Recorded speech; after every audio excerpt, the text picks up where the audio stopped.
উপস্থিত আছেন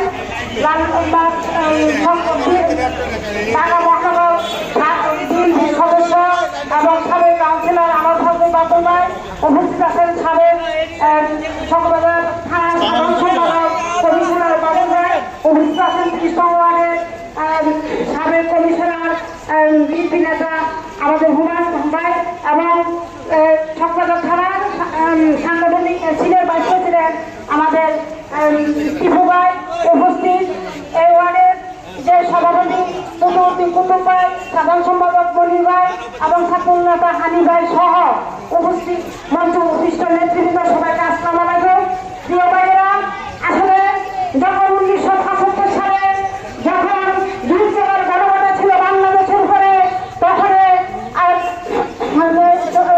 সিপাহী জনতা সবাই মিলে এই দেশের প্রয়োজনে যে সাবেক প্রেসিডেন্ট, শহীদ প্রেসিডেন্ট, মুক্তিযোদ্ধা এবং মুক্তিযোদ্ধার ঘোষক শহীদ প্রেসিডেন্ট জিয়া রহমানকে দেশের জনতা এনেছিলেন এবং তিনি এই বাংলাদেশকে একটি স্বতন্ত্র বাংলাদেশে পরিণত করেছিলেন।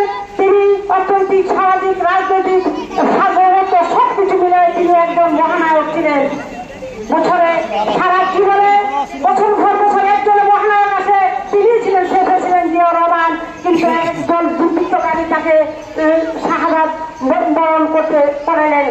প্রিয় ভাই বোনেরা, এই ফ্যাসিস্ট সরকার এই দেশে যেভাবে 17 বছর নির্যাতন চালাইছিলেন, এই নির্যাতনে তারেক রহমান এবং দেশনেত্রী বেগম খালেদা জিয়া কিভাবে নির্যাতিত হয়েছিলেন, সেখান থেকে ছাত্র জনতা 17 বছর পরে একসাথে মিলিত হয়ে সংগ্রাম করে মুক্ত করেছেন।